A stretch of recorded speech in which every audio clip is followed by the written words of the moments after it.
오늘 우리 이제 다음 세대 우리 자녀를 함께 예배드리는 그런 교회 창립주일을 맞이해서 다음 세대 함께 전 교인이 함께 예배드리는 시간입니다. 이 뜻깊은 시간대에 오늘 민수기 말씀을 통해서 하나님 주시는 음성이 무엇인지 좀 같이 그 은혜를 나누려고 합니다. 한 분이 좀 글 쓰는 재주가 있어서 하나님 인도를 구하면서 자기가 하던 일을 다 내려놓고 이제는 작가의 길을 걸어겠다. 그리고 베스트셀러를 통해서 많은 생 큰 축복 있는 삶을 살고 싶다 해가지고 살던 집을 다 정리해가지고 이제 시골로 갔어요. 글을 쓰려면 집중력이 필요하니까 조용한 환경 속에서 이제 글을 쓰려고 그렇게 가족과 함께 이사를 갔어요. 근데 정작 가서 이제 새로운 환경 속에서 글을 쓰려고 기대하고 갔는데 이 펜을 드는데 글이 안 나와요. 글쓰기가 안 돼요. 엄청 고생을 했어요. 그런 끝에 이제 나름대로 기대을 가지고 그 원고를 모아가지고 출판사에 문을 두드렸어요. 이 출판사에 보내고 저 출판사에 보내고. 그런데 어느 한 출판사에도 답신이 안 와요. 우리가 책을 내겠다. 그런 메모가 한 장도 안 와요. 그런 가운데 시간은 점점 지나가요. 적금도 없어요. 의료보험도 없어요. 모아놓은 돈은 점점 사라지고 있어요. 미래가 암울해요. 앞길이 안 보여요. 가족들은 자기만 보고 이상하는데 이제 광야에 놓여진 신세. 앞으로 어떻게 살까? 뭘 먹고 살까? 이게 한 작가의 고민이나 우리 인생의 대본의 모습입니다. 참 인생길은 광야 같아요. 광야의 특징이 뭐예요? 미래를 알 수 없어요. 어떻게 갈지도 몰라요. 암담해요. 참혹해요. 그래서 인생을 흔히 광야로 비유합니다. 이런 인생길, 실제 오늘 본문을 보면 이스라엘 백성 200만 명이 넘는 사람들인데 그들이 광야를 걸어가요. 한두 사람이 아니에요. 그렇게 많은 어떤 한 도시의 인구가 집단 이주하다시피 가는 여정이에요. 근데 그 길이 평탄한 길이 아니에요. 꽃길이 아니에요. 가도 가도 끝이 없는 험난한 길이에요. 어떻게 이 길을 통과해야 되는가? 막막할 따름입니다. 근데 이 본문을 보면은 이 광야의 인생길 어떻게 하면 지혜롭게 걸을 수 있는지 이 삶의 지혜를 오늘 우리에게 아주 선명하게 보여줍니다. 이 본문을 좀 함께 살펴보면서 이 광야 길을 제대로 걷기 위해서 필요한 삶의 지혜 세 가지를 같이 나눠야 합니다. 그 첫 번째가 하나님의 음성 듣기입니다. 하나님의 음성에 귀를 기울여라. 이게 지금 오늘 본문에서 보는 첫 번째 메시지입니다. 이 본문을 보면은 읽지 않았지만 앞서서 11, 12절에 이런 말씀이 있습니다. 둘째 해 둘째 달 20날에 구름이 증거의 성막에 떠오르매 이스라엘 자손이 시내 광야에서 출발하여 자기 길을 가더니 바란 광야에 구름이 머물렀다. 이 두 구절 속에서 반복된 단어가 구름이라는 단어입니다. 성경에 나타나는 구름은 하나님 임재의 상징이에요. 하나님 그 현장에 있다는 거예요. 현장에 계시다는 거예요. 왜 계시는가? 하나님께서 이스라엘 백성만 가지 않겠다는 뜻이에요. 동행하겠다, 함께 하시겠다. 그 메시지가 이 구름 통해서 보여주고 있는 그 모습입니다. 실제 이 본문을 보면은 이 하나님 임재가 구체로 세 가지 측면에서 드러납니다. 하나님께서 왜 음성의 귀를 기울였는지 세 가지 측면 하나님의 모습을 드러내주고 있어요. 그 세 가지 좀 구체적으로 좀 더 보려고 합니다. 첫 번째가 하나님이 인도자이시다.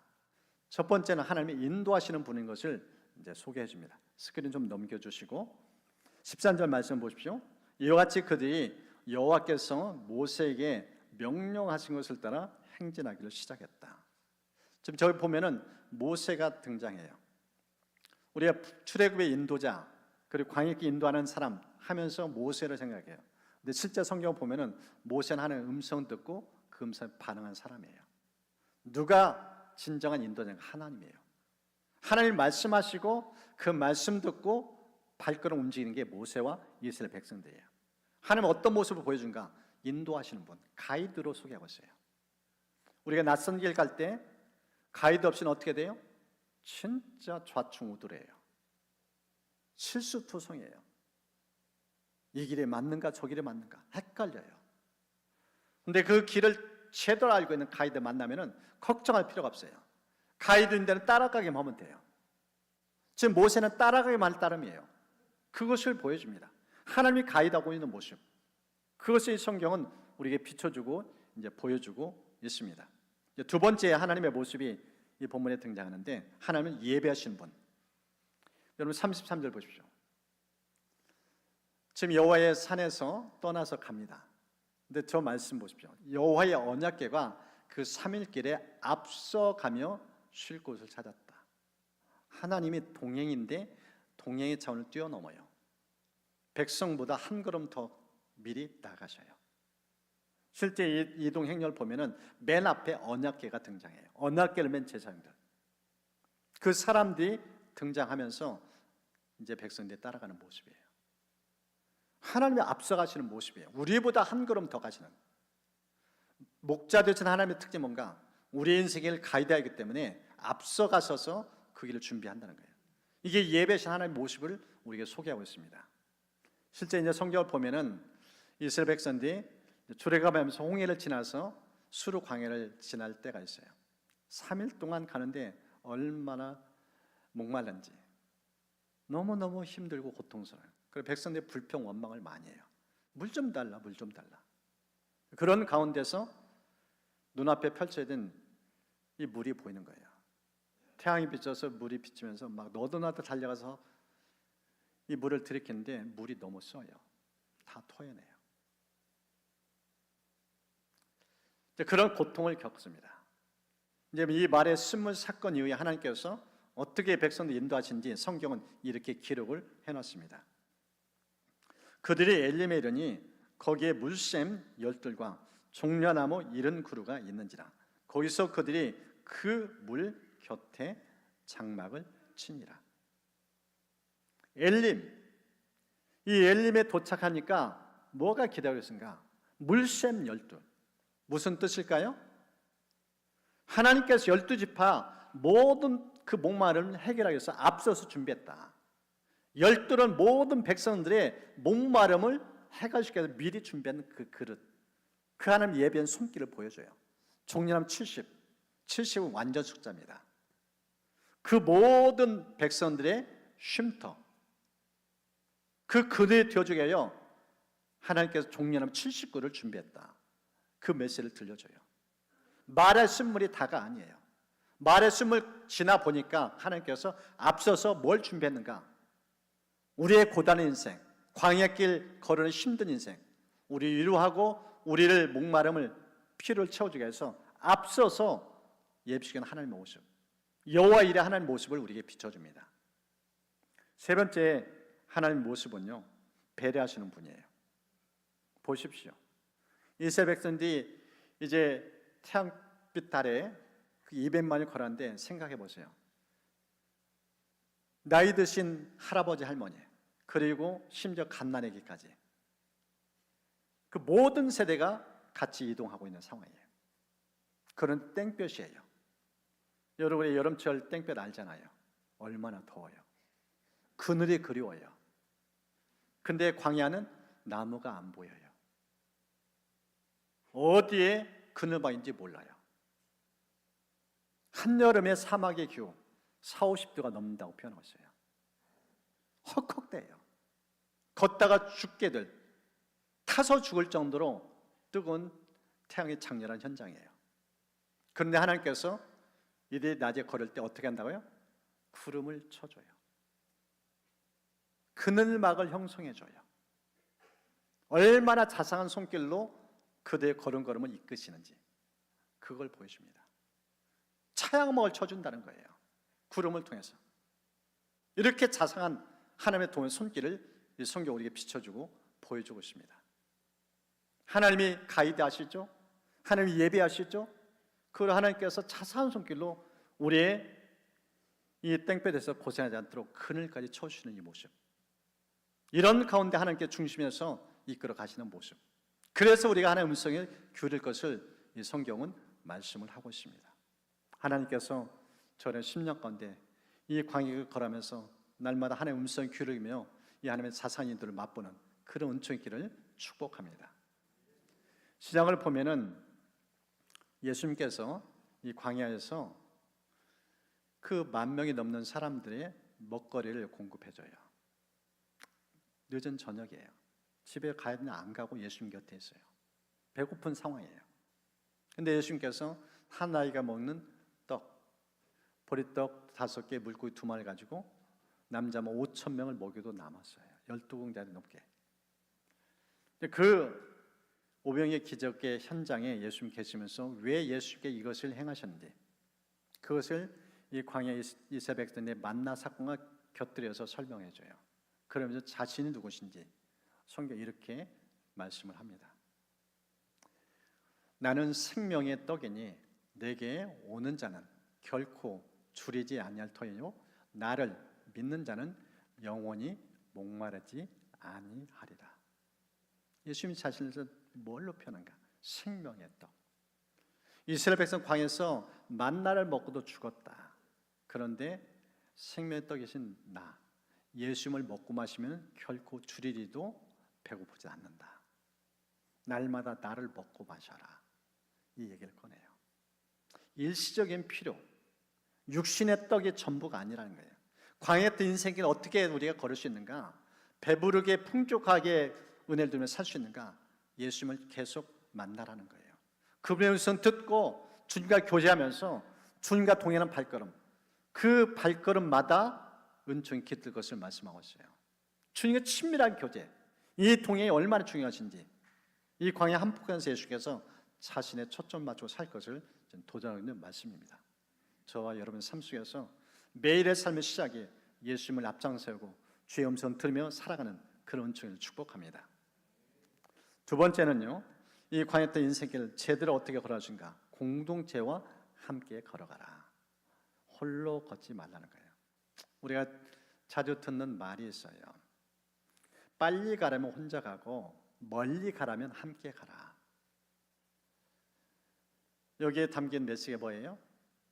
광야길은 단숨에 걸어서는 거리가 아니에요. 오래 걸어가야 돼요.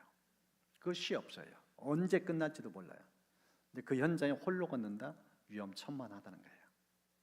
지금 본문에 읽지 않았지만 앞달라고 보면은 12지파의 행렬이 다 구체적으로 소개해 놨어요. 그 메시지를 통해 보여주는 모습은 혼자 걷지 마라, 함께 걸어라. 그 메시지가 담겨져 있어요. 근데 이제 자세히 좀 들여다보면은 이 공동체가 이제 어떻게 이동해야 되는지 세 가지 측면에 좀 더 깊은 메시지를 들려줍니다. 그 첫 번째인데요, 희생 정신을 가진 사람들이 앞장서라. 그 메시지가 눈에 띄어요. 10절에 보니까 선대선 그룹이 있는데 누군가 유다 지파예요. 유다 자손이에요. 앞장서서 길을 열어가는 사람. 여러분, 선대 그 특징이 뭐예요? 위험이 기다려요. 아마 남자는 군대 다녀오신 분 알 겁니다. 행군할 때 맨 앞에서는 사람들이 있어요. 이 사람들은 미리 정탐하고 준비해요. 근데 앞서간다는 뜻은 뭔가 총알바지 들 수 있다는 거예요. 위험할 수 있다는 거예요. 남극에 펭귄이 있어요. 이 펭귄 가운데서 퍼스트 펭귄이라는 게 있습니다. 이제 사진을 보면은 알 건데, 저건 실제로 사진 편집이 아니라 실제 저 남극 탐험하는 쉐빙선에서 찍은 실물 사진이에요. 저 펭귄 특징이 앞장서는 사람이 앞장서는 펭귄이 있어야 뒤따른다는 펭귄 특징이. 무리가 이동하는데 항상 앞장서는 저 펭귄이 필요하다는 거예요.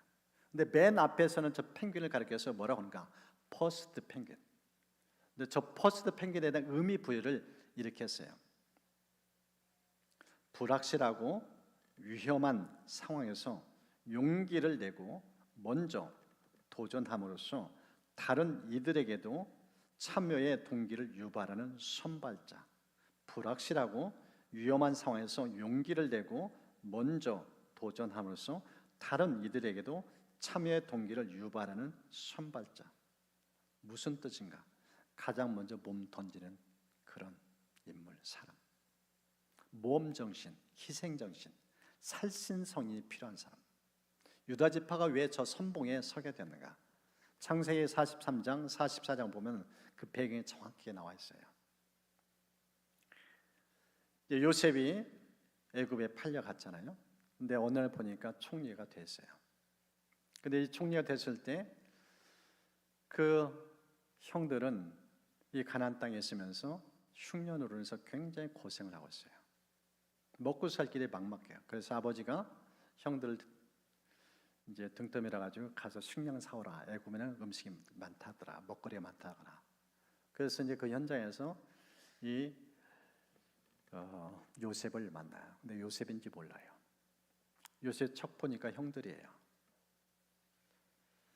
근데 그 현장에 요셉이 이 가정 사정을 얘기하면서 당신네 동생이 있지 않느냐, 그 동생 데리고 가라. 이 베냐민 얘기를 꺼내요. 가족사를 너무 잘 아는 거예요. 이런 가운데서 이제 그 얘기를 듣고 이제 아버지 야곱에게 그 상황을 얘기해요. 식량 사는데 이제 두 번째 갈 때 그냥 가면 안 되고 막내를 데려오겠다. 데려오지 않으면 식량커녕 못 만난다. 우리 가족 살려면은 이 막내 베냐를 데려와야 된다. 그 얘기를 꺼내요. 근데 아버지가 극구 반대를 해요. 요셉도 잃었는데 베냐민만 잊을 수 없다. 그렇게 울상을 해요. 그때 이 유다가 일어나요. 손을 들어요. 내가 책임지겠습니다. 내 몸을 담보로 내가 동생 어떻게 살리려고 하겠습니다. 그러면 아버지 설득해가지고 이 베냐민과 함께 가요. 베냐민을 요셉이 만났어요. 근데 돌려보낼 때 이 요셉이 자기가 먹는 은잔을 그 베냐민의 자루에 넣어요. 그리고 이 베냐민을 붙잡으려고 하는 상황이에요. 그때 다시 또 유다가 손을 들어요. 사실 이런 가족사가 있습니다. 아픔이 있습니다. 아버지가 우리를 보낼 때 그냥 보내지 않았습니다. 내가 목숨 걸고 이 베냐민을 아버지 다시 되돌아올 수 있도록 하겠다고 그 약속했습니다. 이렇게 보내면 안 돼요. 내가 담보로 있을 테니까 동생 보내세요. 희생정신을 보여줘요. 이것을 아버지가 알았어요. 그래 아버지 노년에 세상 떠나기 전에 자식들 축복하는데 유다에 대해서 성경이 이렇게 축복합니다. 유다야 너는 내 형제의 찬송이 될지라. 내 손이 내 원수의 목을 잡을 것이요 내 아버지 아들들이 내 앞에 절하리로다. 규가 유다를 떠나지 않으며 통치자의 지팡이가 그 발사에서 떠나지 아니하기를 실로가 오시기까지 이르니 그에게 모든 백성이 복종하리로다. 절한다, 복종한다, 통치자의 지팡이, 리더십을 들어 쓰신다는 거예요. 저 말씀대로 메시아의 계보 예수님이 저 유다 지파에서 태어나셔요. 어떤 사람을 하나님께서 선봉에 세우시는가? 어떤 사람을 리더십 들어 쓰시는가? 몸 사는 사람 하나님 안 쓰셔요. 등 떠미는 사람 안 쓰셔요. 자원에서 자기 몸을 던지는 사람, 퍼스트 펭귄처럼. 이런 퍼스트 펭귄은요 뛰어들면은 바다 표본이 기다리고 있어요. 희생양이에요. 뛰어든 먼저 뛴다는 뜻은 나는 죽겠다는 뜻이에요. 몸을 던지는 그 마음, 살신성인 이런 마음을 가진 사람이 공덕에 앞장서야 뒷다른 사람들이 안전할 수 있어요. 서로 몸살려 보세요. 서로 등 떠밀어 보세요. 누가 앞장설 수 있어요? 전진할 수가 없어요. 하나님께서 이 지금 공동체 이동하는 속에서 이 유다처럼 보여준 메시지가 바로 그거예요. 희생정신이 필요하다. 헌신자가 필요하다. 그런 사람들 하나님 일하신다. 지금 그 메시지를 오늘 성경 우리에게 비춰주고 보여주고 있습니다. 두 번째는요, 공동체 어떻게 이동하는가? 하나님을 중심에 모시고 가라. 하나님을 중심에 모시고. 저희 보면은 게르손, 무라리 그리고 고앗 자손들 등장합니다. 근데 이들은 그냥 가지 않아요. 성막, 성물을 메고 가요. 저 성막, 성물은 하나님 모시고 간다는 뜻이에요. 하나님 중심에 모시고 가는 행렬, 그걸 보여줍니다. 공동체가 움직일 때 앞장서 희생하는 사람이 필요합니다. 네, 그걸로 부족해요. 진짜 그 공동체 중심에 누가 계셔야 되는가? 주님이 계셔야 돼요. 하나님이 계셔야 돼요. 하나님을 모시고 함께 가는 행렬, 그럴 때 공동체 안전하다. 그것을 우리에게 보여줍니다. 세 번째는요, 정신무장을 강조합니다. 저 28절 말씀 보십시오. 지금 이 공동체를 군대라고 표현하고 있어요. 저는 군대 특징이 뭐예요? 정신무장이에요. 싸움, 정신해지고는 절대 이길 수가 없습니다. 그래서 끊임없이 군대에서는 이 정신교육을 시켜요. 정신무장을 시켜요. 성경이 이렇게 말씀해요. 근신하라 깨어라 너의 대적 마귀가 우는 사자같이 두루 다니며 삼킬 자를 찾는다. 마귀가 끊임없이 공격한다는 거예요. 깨어있지 않으면 당한다는 거예요. 그것을 우리에게 보여주고 있습니다. 이제 크게 세 번째, 광야길을 어떻게 하면 제대로 걸을 수 있는가. 마지막 세 번째는 하나님께 기도해야 된다. 기도의 중요성을 지금 강조합니다. 이런 본문의 35절과 36절 보십시오. 모세의 기도의 모습입니다. 괴가 떠날 때는 모세가 말하되 여호와여 일어나사 주의 대적들을 흩으시고 주를 미워하는 자가 주 앞에서 도망하게 하소서. 괴가 쉴 때 여호와여 이스라엘 종족들에게로 돌아오소서. 지금 보십시오. 출발할 때 그리고 멈출 때 기도가 계속되어져요. 광야의 인생길 하루하루 기도 없이 살 수 없다. 그 절박한 마음을 보여줍니다. 좀 더 구체적으로 좀 보려고 해요. 이동할 때 부분 여호와여 일어나서 주의 뜰을 흩으시고 주를 미워하는 자가 주 앞에서 도망하게 하소서. 여러분 이 모세의 기도는요 우리가 하루의 일과를 어떻게 시작할지 보여줘요. 그냥 습관적 타성에 젖어서 그냥 일터로 나가 그건 원치 않는다는 거예요. 인생길 막맞지 않다는 거예요. 모세가 이 기도 왜 드렸는가? 모세는요 이미 40년 광야에서 살아봐서 알아요. 광야 얼마나 무서운 곳인지, 얼마나 험난한 곳인지. 가도 가듯 끝이 없어요. 이 길이 맞는지 저 길이 맞는지 정확한 분별력이 없어요. 방해 가면 이를 정도로. 광야는 그런 위험지대는 그는 알았어요. 그래서 지금 홀로 걷는 여정이 아니고 200마리를 데리고 가는데 기도 없이는 한 발도 떼어들 수가 없어요. 하루의 시작이 기도예요. 그가 인생을 살면서 120년을 보내는데 그가 쓴 시편 90편에 보면은 그 인생길을 이렇게 요약하고 있어요. 수고와 슬픔. 좋은 단어 하나도 안 보여요. 딱 두 마디예요. 근데 이 두 단어가 특징이 뭐예요? 인생이 힘들다, 고단하다. 이런 어려움을 지금 그는 온몸 체험한 겁니다. 그래서 그는 하루 일과 시작하면서 하나님의 도움을 요청한 거예요. 앞길에 어떤 대적이 있을지, 어떤 위험에 도달할지 모르기 때문에 하나님 앞장서 주세요. 그리고 앞길을 평탄케 해주세요. 이런 기도를 지금 올려드리고 있음을 보게 되어집니다. 두 번째 본문을 보면 멈출 때의 기도. 여호와여 이스라엘 종족들에게 돌아오소서. 하루 일과를 마무리할 때, 하루 일과를 마무리할 때도요 하나님 보호를 구해요. 잠자리 그냥 둘 수 없다는 거예요. 내가 쉴 때 어떤 공격이 올지 몰라요. 어떤 도적이 어떤 의미에 도질지 몰라요. 밤중에 사건 사고가 한두 건이라는 게 아니에요. 지금 그 상황을 그는 이 광야에서 오랫동안 체험했기 때문에 잠자는 시간에도 하나님 도움이 필요하다는 거예요. 하루의 일과를 마칠 때 하나님 돌아오셔서 우리를 보호해 주세요. 포막을 쳐주세요. 이 절박함으로 기도한 모습을 보여줍니다. 이 광야에 관련된 책이 있는데 그 책에 이런 내용이 있습니다. 광야를 지날 때 우리가 어떤 기도를 드려야 될지 이런 설명을 해놨어요. 광야를 지날 때는 황금이 아니라 생수를 달라고 기도해야 된다. 케이크가 아니라 만나를 달라고 기도해야 한다. 곡간을 채워달라고 기도하는 것이 아니라 일용할 양식을 달라고 기도해야 한다. 광야는 하나님의 은혜로만 살아갈 수 있는 곳이다. 하나님의 은혜가 아니고는 하루도 견딜 수 없는 곳이 광야이다. 이스라엘 백성들이 광야를 지날 때 하나님께서는 하늘로부터 이슬과 만나를 내려주셨다. 생수를 공급해 주셨다. 구름 기둥과 불 기둥으로 인도해 주셨다. 이 모든 게 하나님의 은혜이다. 은혜는 하나님 주시는 것이고 복은 이 세상에서 내가 노력해서 얻을 수 있는 것들이다. 우리는 복을 받지 못해도 살아갈 수 있지만 하나님의 은혜 없이는 살아갈 수가 없다. 복은 불편함과 관련된 문제이다. 그러나 은혜는 생존과 관련된 문제이다.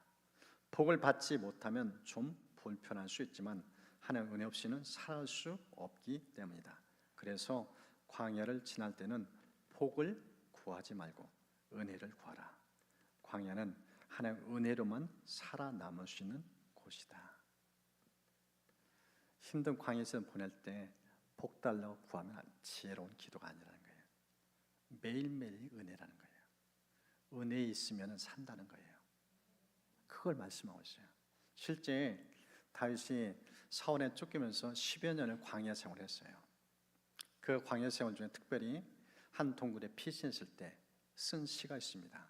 시편 57편인데 그가 어떤 기를 들었는지 보십시오. 하나님이여 내게 은혜를 베푸소서. 내게 은혜를 베푸소서. 내 영혼이 주께로 피하되 주의 날개 그늘에서 이 재앙들이 지나가기까지 피하리이다. 다윗의 기도가 무슨 기도예요? 은혜를 갈구했어요. 은혜를 베푸소서, 은혜를 베푸소서. 하나님의 은혜 없이는 살 수 없다는 거예요.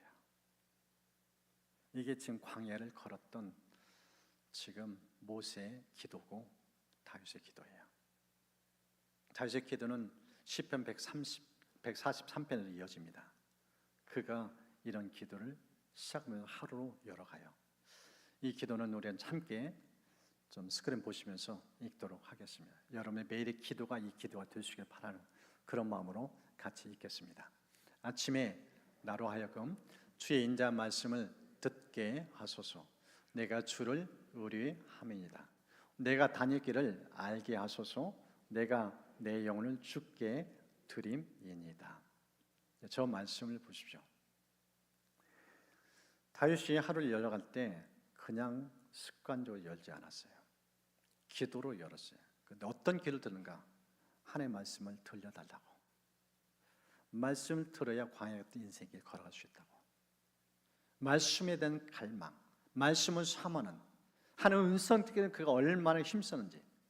광야길을 걸은 사람의 가슴에 오르는 기도가 저 기도예요. 이게 우리의 매일의 삶의 기도입니다.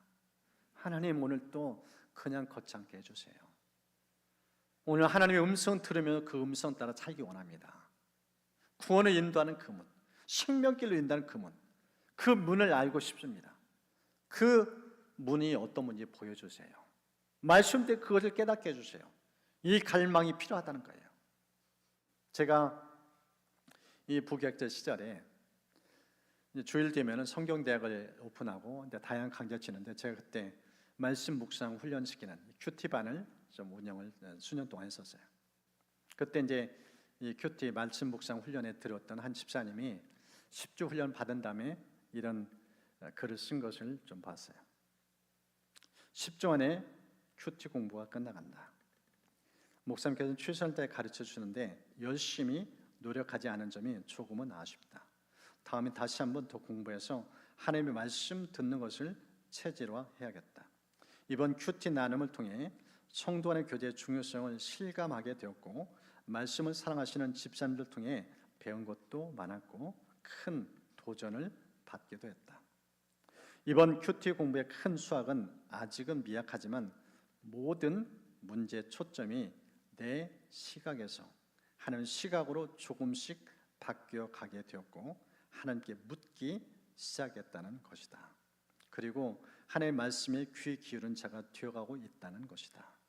이번 큐티 기간 동안에 내가 하나님께 물었던 첫 번째 질문은 예수님, 당신은 나에게 누구입니까? 이다.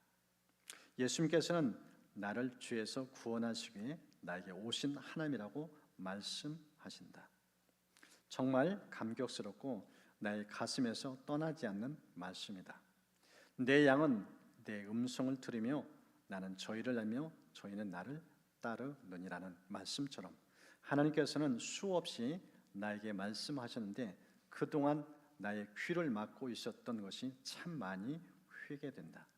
이제는 나의 모든 귀와 마음과 감각을 열어 하나님의 말씀 듣기를 소원하며 그 말씀에 순종하기를 간절히 기도한다. 그래서 나의 영혼이 하나님의 말씀으로 가득 채워져 말씀이 나의 삶을 이끌어가기를 소원하며 말씀을 통해 내가 변화되고 내 주변이 변화되기를 간절히 소원하며 앞으로 변화된 나의 삶이 기대가 된다. 이 말씀을 어떻게 묵상하는지 10주년 훈련 받으면서 말씀 보는 눈이 열리기 시작했어요. 그러면서 보는 시각이 인간의 시각이나 하나님의 시각으로 보는 눈이 열리기 시작하고, 그러면서 이제 묻는 게 습관화되어져 가요. 예수님, 당신은 누구입니까? 하나님께 물으면서 주님과 교감이 이루어져요. 영혼이 살아나는 거예요. 이게 말씀을 통해 걷는 인생 여정이에요.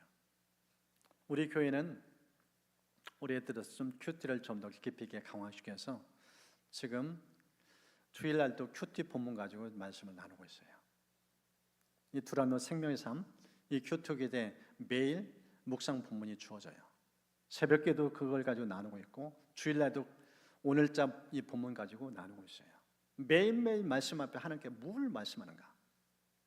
아침 7시 되면 방잠터에서 하루 그날치 묵상 본문을 공유해줘요. 거기에 보면은 묵상 스수하기 힘드니까 목회자가 동영상으로 그 본문을 아주 짧게 요약해서 설명까지 곁들인 그런 자료까지 공유하고 있어요. 얼마나 쉽게 편하게 말씀 묵상하는지 그렇게 여러분 돕고 있어요. 근데 얼마나 여러분 큐티하고 있나요? 매일 말씀을 묵상하는 게 습관화되고 있는지, 이 모세처럼, 이 다윗처럼 하나님이 인자한 말씀 듣기를 사모하면서 그런 마음을 가지고 하루 출발하고 있는지, 아니면 매일매일 일상에 쫓겨서 허덕이면서 인생을 걸어가고 있는지.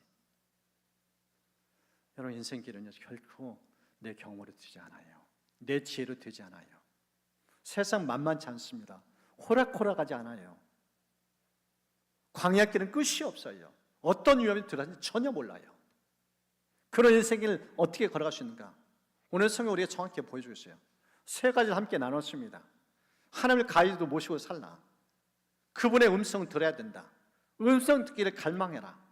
하나님의 말씀을 들려야 그 말씀대로 우리가 살아갈 수 있다. 하나님 인도자다. 우리 앞길을 앞서서 제시할 법이라 차상하게 그늘막을 쳐주는 분이다. 얼마나 자상하게 배라는지 그런 하나님의 모습을 우리에게 비춰주고 있어요. 그럼 혼자 걷는 여정 아니다. 함께 가라. 여러분, 큐티나는요, 주일날 우리 사랑방 모임 가운데서 이 말씀 설교 가지고 함께 나누겠는데, 그 전에 꼭 나눌 것이 있어요. 한 주 동안 묵상했던 말씀. 제가 얼마 전에 한 목회자를 만났는데, 이 목회자가 너무 여러 사역들을 하다 보니까 몸이 너무 힘들었어요. 목회를 할 수 없을 정도로. 그래서 교회 양해를 구하고 짧은 기간 동안 쉬는 시간을 가졌어요. 그런 가운데서 교회가 이 단임 목회자 쉬는 가운데서 움직여야 돼요. 평신도를 손했어요. 그런데 목사님이 그 고백을 하더라고요. 한 달 동안 쉬었는데 교회가 전혀 문제가 없었대요. 너무 은혜롭게 교회가 움직였다는 거예요. 목사님 그런 고백이에요. 주일마다 성도들이 말씀 묵상했던 걸 나눈 게 훈련돼서 수년 동안 이게 딱 체제가 되다 보니까 굳이 목회자 없어도 말씀 묵상 훈련되니까 속으로서의 삶의 나눔이 얼마나 풍성한지, 매일마다 묵상한 말씀 가지고 주일날 와서 그 은혜를 나누니까 그 속으로 몸속에 말씀의 나눔이 얼마나 풍성한지, 그런 은혜가 가득하다는 거예요. 여러분, 주일날 설교 듣는 것도 필요해요. 근데 진짜 중요한 것은 여러분 스스로가 성경을 펼치고 하나님 오늘 나에게 무엇을 말씀하는가, 이 듣는 훈련이 필요해요. 말씀 때 듣는 훈련이 열리지 않으면 광야길 걷기 진짜 쉽지 않아요. 사모하면 열려요. 매일매일 진짜 치열하게 말씀을 살기로 작정하고 하루 가장 우선순위를 말씀 앞에 시작하기로 출발해 보세요. 처음엔 안 열리는데 열려요. 그 중심을 보시니까. 모세에게 말씀하셨듯이, 다윗에게 말씀하셨듯이 지금도 하나님 살아서 우리에게 말씀하셔요. 그 말씀 하나님 음성 들을 때 하나님과 통하는 기쁨이 있어요. 감격이 있어요. 생명의 길이 열려요. 기적의 길이 열려요. 저 여러분이 이런 애 맛보시를 축복합니다. 이제는 이 주신 말씀 생각하면서 먼저 좀 기도하는 시간을 갖고 또 찬양 부분은 오늘 클로징하면서 좀 부를 수 있도록 그렇게 하도록 하겠습니다. 오늘 주신 말씀을 좀 마음에 새기면서 이런 기도를 좀 올려드렸으면 좋겠습니다. 여러분, 새해를 열면서 하나님과 동행했다고, 주의 뜻대로 살겠다고, 적어도 1년 통독하겠다고. 그런데 얼마나 지금 통독이 이루어지는지, 말씀 얼마나 가까이 가는지, 말씀을 사는 인생 하나님 책임지기가 어려워요. 말씀 붙잡아 하나님 책임져 줍니다. 하나님, 오늘 들려주신 말씀, 광야 여정, 이스라엘 백성 보내지 않고 하나님 친히 앞장서서요. 그리고 얼마나 자상하게 그를 가이되신지 그걸 보여줍니다. 하나님, 설인데 지난 시간들 돌아보고 이제 우리 남은 시간들 매일매일 말씀 앞에 하루 열겠습니다. 말씀은 저에게 말씀해 주옵소서. 그리고 이런 남들 풍성하면서 주일날 기다릴 정도로 우리 사랑방 나눔이 기다릴 수 있도록, 그래서 매일매일 풍성한 이 교제의 세계가 개인뿐만 아니라 가정에서도 우리 자녀의 삶 속에서도 우리 공동체 전체 속에 일어날 수 있도록 축복하여 주옵소서. 걸음걸음마다 하나의 임재 충만한, 걸음걸음 하나의 역사 충만한 그런 교회 될 수 있도록, 말씀의 풍성한 그런 교회 될 수 있도록 그런 은혜 삼으면서 함께 기도로 나갈 수 있도록 하겠습니다.